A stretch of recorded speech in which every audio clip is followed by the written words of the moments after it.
কয়দিন আগে আমার আম্মারে বলছিলাম ফোনে যে আমের সিজন চলে যাইতেছে, কাঁঠালের সিজন চলে যাইতেছে, তোমরা আমার আমও পাঠাও না, কাঁঠালও পাঠাও না, আমের বাগান কইরা রাখছো, কে খাবে, কারে খাওয়াইবা বুঝলাম না।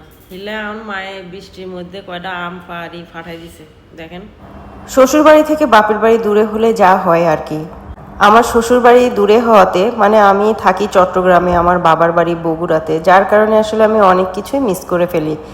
বাবা মার মনে অনেক ইচ্ছা থাকলেও যেমন আমাদেরকে অনেক কিছুই খাওয়াতে পারে না, আবার আমার মনের মধ্যেও অনেক ইচ্ছা থাকলেও আমিও আমার বাবা মাকে সময় মতো অনেক কিছুই খাওয়াতে পারি না। না করতে পারি সেবা যত্ন, না রাখতে পারি খেয়াল। এটাই আসলে মেয়েদের জীবন।